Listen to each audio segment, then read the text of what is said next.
Hi, I'm Bob Kraus. I'm president of the Veterans National Recovery Center, and today we are at our press conference where we're talking to Christina Thunderthil.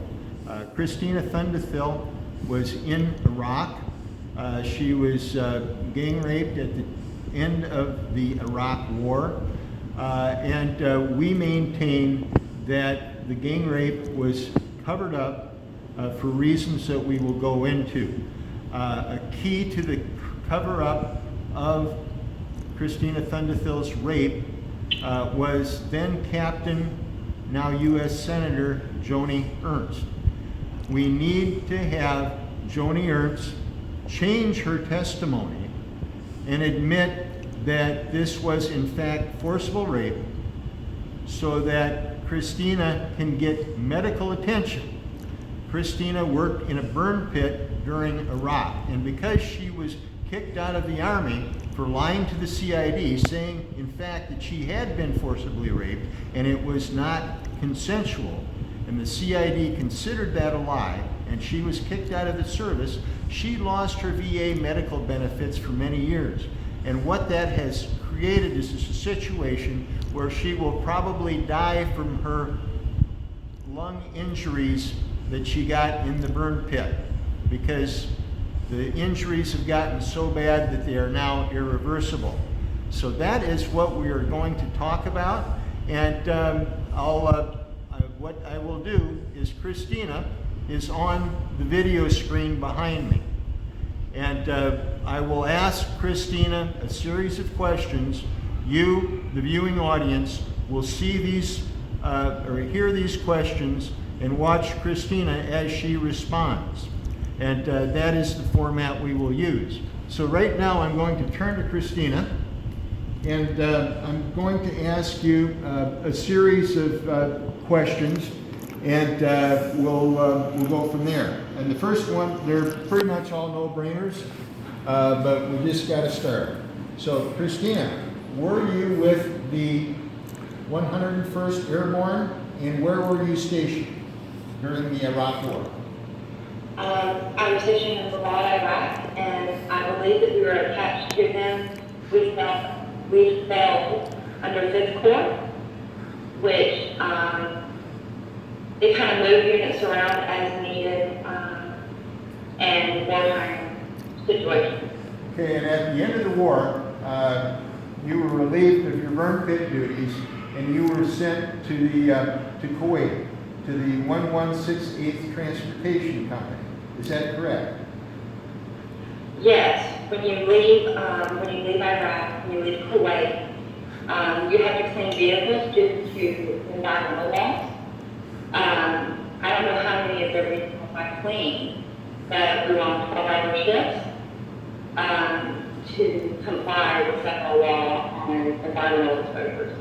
Now, Christina, one day during this, in the evening after your 12-hour shift, you and another female left the site as you were off duty, and you went into a male barracks tent. Can you describe to me what you and your female companion did and what occurred when you went into that tent? Well, that night it was New Year's Eve, we were given off. And I did go to the party. It was a party with a female. The female left me. I was alone. And I don't know how I made it into the tent. I told CID that there was 2 attack points. One was in the standby generator where I was beat. I remember it. I don't know how I made it to the tent. When I woke up, I was hurt. Do you feel that you were given a roofie, a knockout drug to prepare you for rape? Yes, the bottles that were there was clear. They were the Army-issued water bottles that were given to us when we deployed. The liquid was clear. I thought it was water. I had no idea. Okay, so you were fed this knockout drug, and obviously were at a state of semi-consciousness after that. Is that correct? Because you remember where the rape occurred, and it was next to, what was that place it was next to? There was a generator. I heard a generator nearby. So it was close to the generator. Okay, now, what occurred, and I'm going to go through a series of questions as to what occurred immediately after the rape. Now, immediately after the rape, when you were in a condition to get up from wherever you were, did you go to seek medical attention and report this? Seek medical attention only. I never asked CID to investigate anything. The protocol in 2004 was that the hospital staff called CID. CID ordered me to go do a rape kit. And I remember I was put in an ambulance and they drove me to Kuwaiti Armed Forces Hospital to conduct a rape kit by a major. He was a major. He conducted the rape kit. I remember some of it I don't. After going through a rape kit that the doctor said took 8 hours, I was then taken from him and put in a CID interrogation room for another 9.5 hours for CID to interrogate. Okay, now this major that administered the rape kit to you, did that major also take the forensic photographs of your injuries? Yes. He was the same person?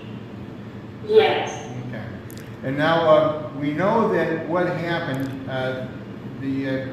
your event happened New Year's Day because it was a New Year's Eve party.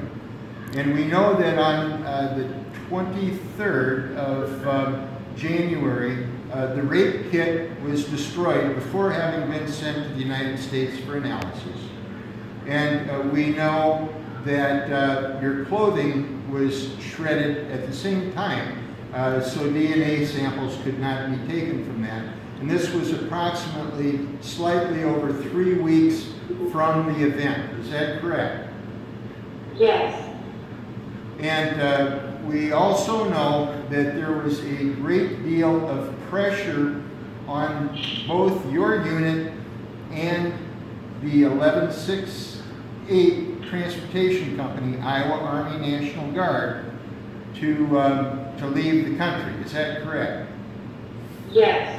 And we deduce that the pressure would have been more complicated had your rape analysis moved forward because that file would have remained open. Is that correct? It is. And so Captain Joni Ernst, during this time, allowed the 3 soldiers that were under question from the 1168 as having participated in this group rape. They were allowed to stay in the tent together and collaborate on their individual statements that were presented to the commander and to the CID. Is that correct? It is. Were you in that collaboration? I was not.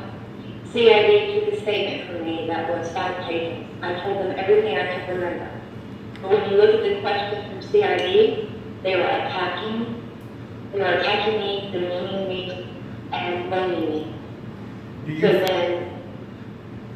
then after that, the doctor, he sent off lab work to be completed in the United States that would show the presence of roofies. Roofies contain high levels of blood, but CID command destroyed the evidence before it could be tested at all. So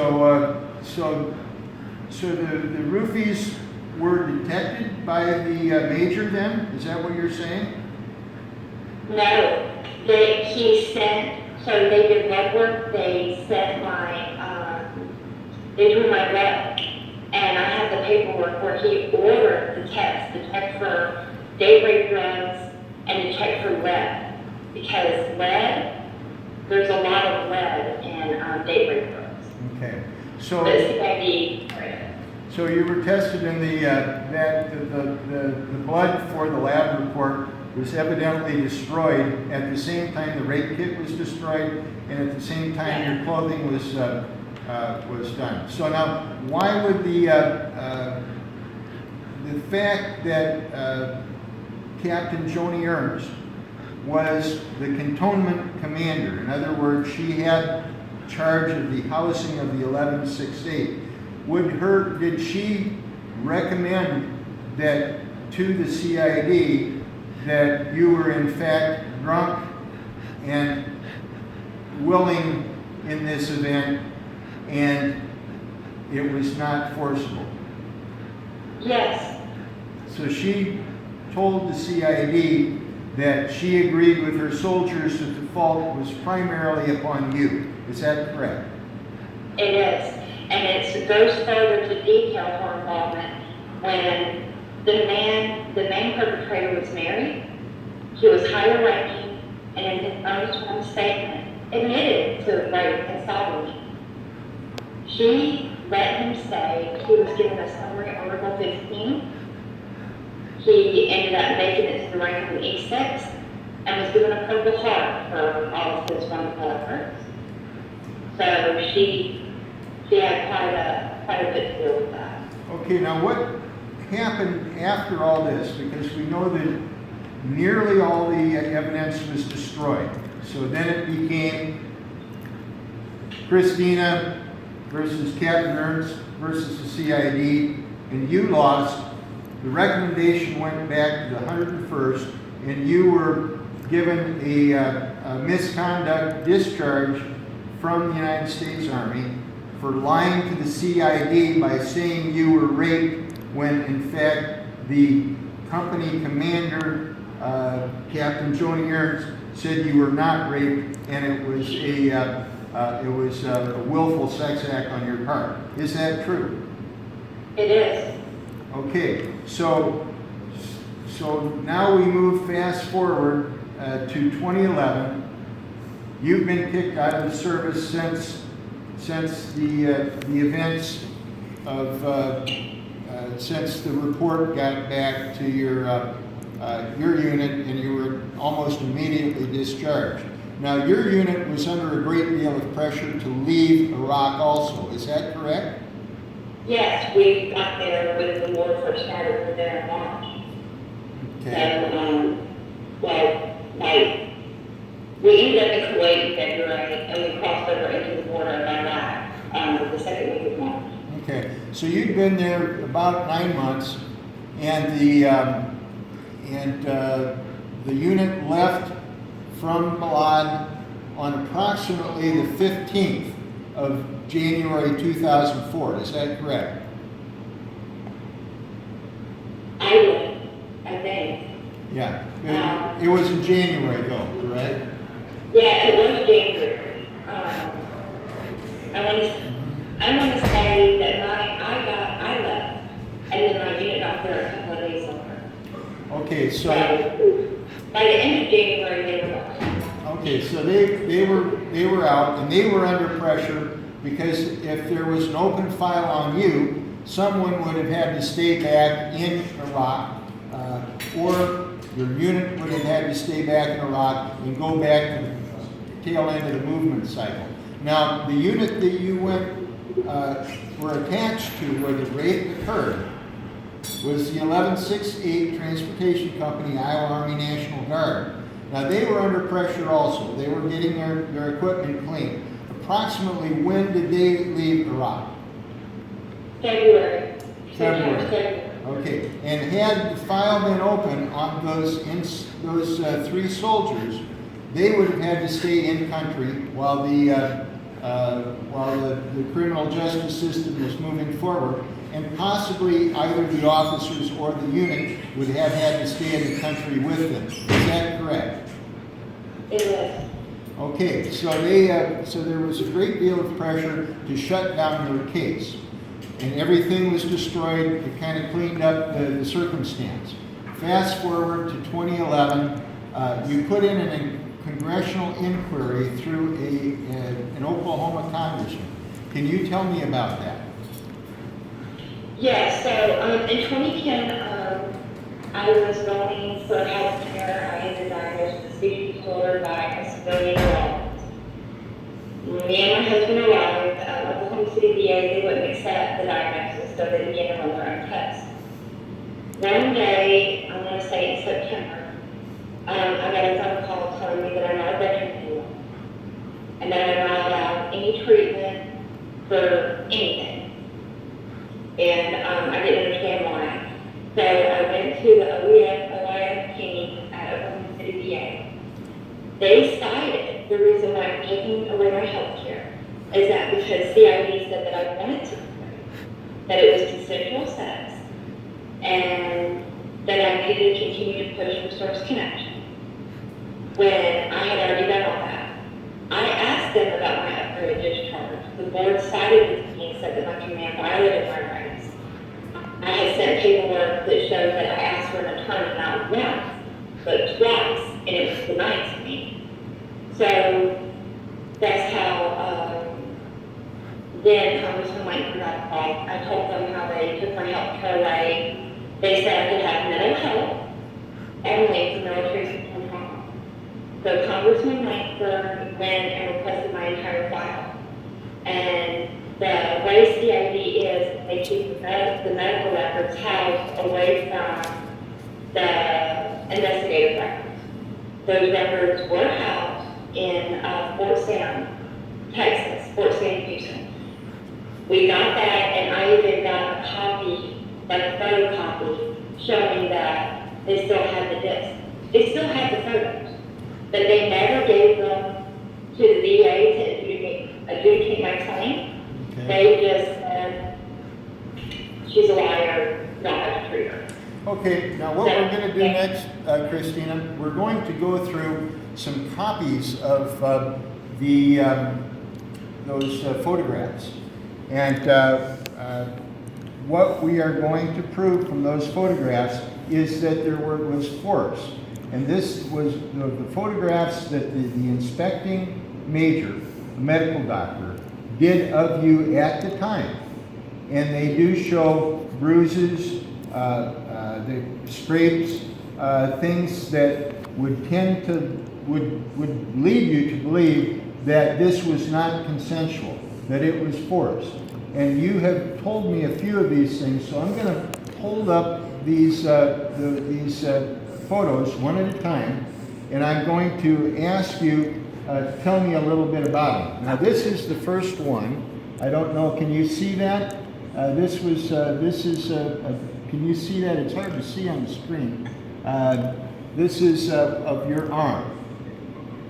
Can you see that? Yes, I see it. Okay. Yes, that's perfect. I can see that. Yeah. Okay. Now that photograph, there's these vertical marks on there. What are those vertical marks? I believe that it's from where they held me down. Okay, so those are compression bruises. Is that the term that would be used? Yes. So, yes, I think so. So now there was one individual that evidently held you down from the top, while the other gentleman was, I use that term loosely, was trying to penetrate you. Is that correct? Yeah. Okay, so this was one of the compression bruises on the hand, so this, on the arm. So it must have been right on the bicep or thereabouts where they were holding you down while you were laying on your back and that one person was holding you down. Okay, so we've got, this is another one. You can see that, and again we have a line across it. Is this the, am I holding this right? I guess I need to hold it like that, don't I? Is that correct? Yes. Yeah, and this is more compression bruises. One here and I believe one there. And so is that, would that probably, that's of the same set, correct? Yes. Okay, and that's a compression bruise. And then, and I'll show that to the audience here. That's a picture of it right there, okay? And then we have another one. And these were taken by the attending physician. And this is probably, of the compression bruises, this appears to be the clearest in the pictures we have. These were old digital pictures in the days when digital photographic technology probably wasn't all that good. But you can see what it is. Is that, in fact, a compression bruise picture of your arm? Yes. Okay, so we have that. And then I think we have, yeah, this appears to be, this is another picture here. I guess it's like that. Is that correct? And Yes. And you can see the compression bruises there. Now, how long? I know this is very difficult. How long did he hold you down, this gentleman? I don't remember. Okay, but he was, yeah. But you remember the initial fight, at least, before the multiple rape. Okay, now here we're moving into, I believe, these are pictures of your leg. And I'm going to hold that up for you to see. Do you see that now? And I believe that's looking down.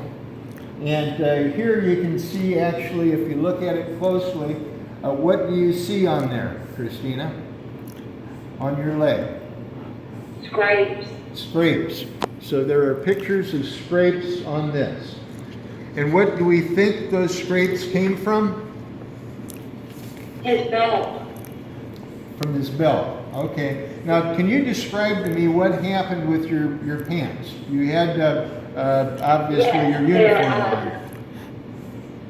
The doctor, he made notes, the medical notes said that there was a hole on the inside of my pants where it was ripped, and those marks matched the hole on my leg.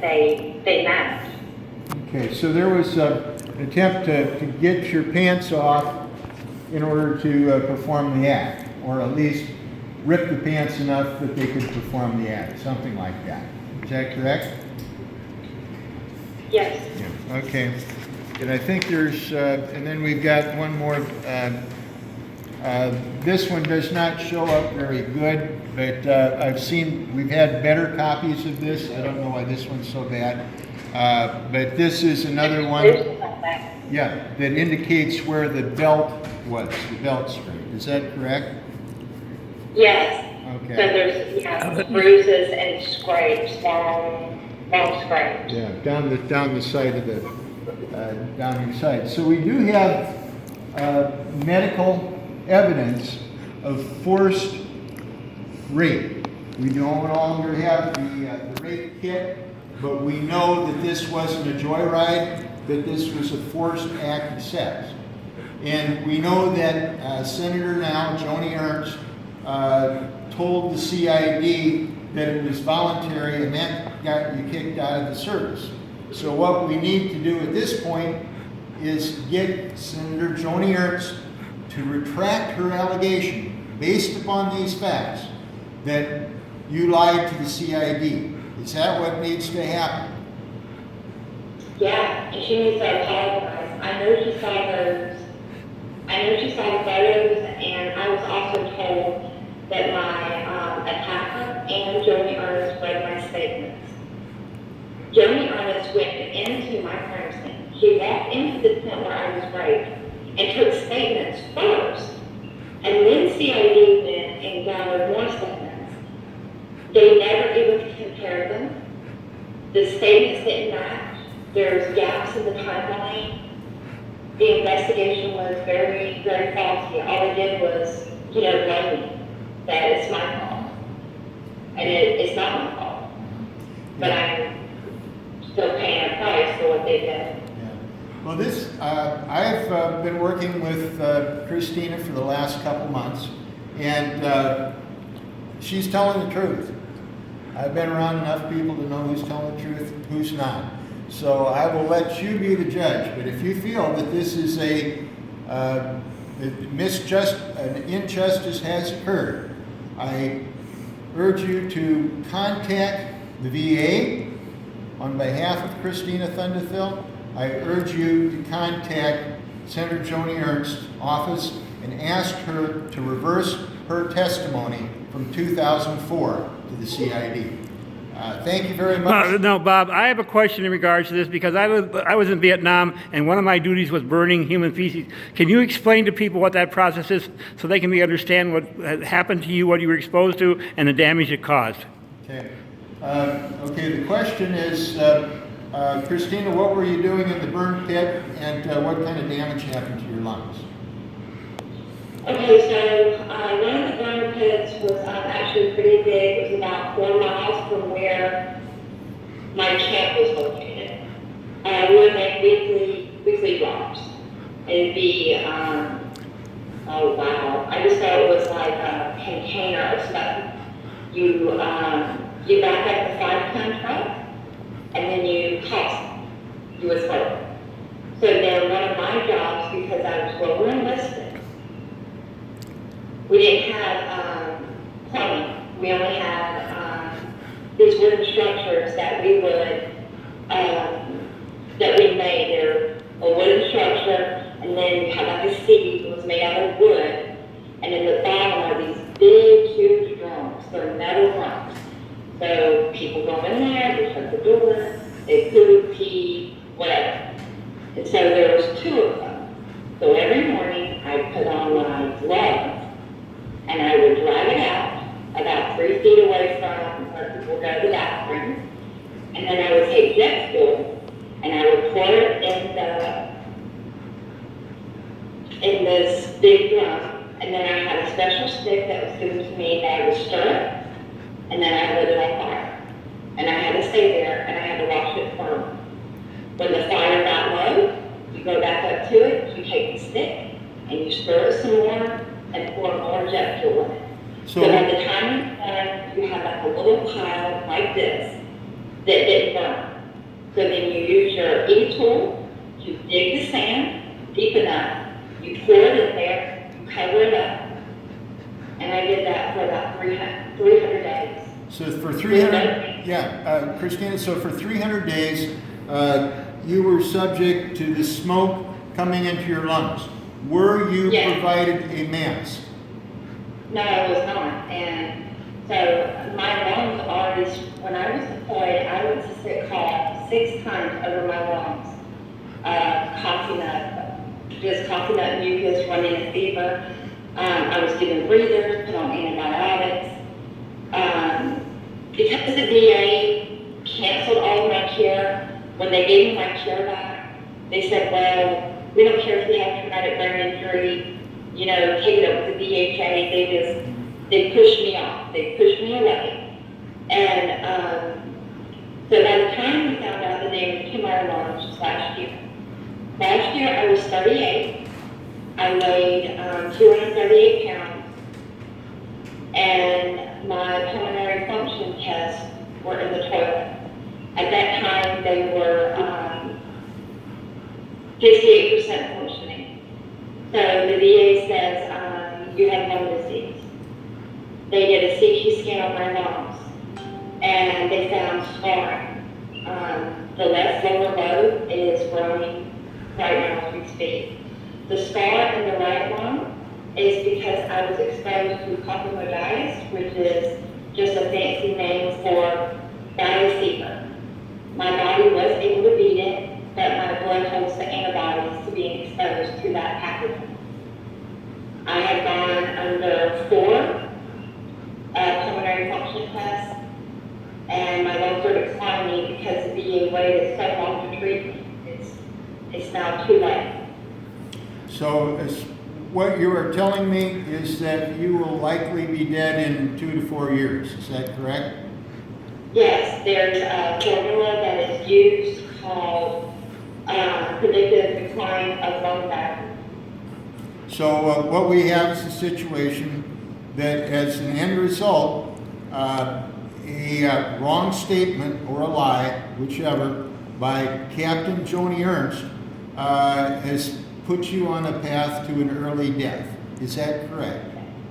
Okay. It is. Because of my lung issues, I have small vessel disease also in my brain, and I am beginning stages of dementia.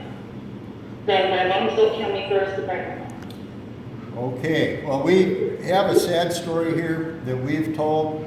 Thank you, Christina Thunderthil, for telling this, because I know that it's difficult for you every time we talk about it, but we will work our best to get the word out and get you back in as an honorably discharged veteran and get you whatever treatment can be had between now and whatever happens to you in the future.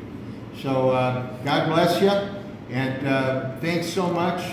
We'll put this video up, and we'll put out a press release on what we discussed.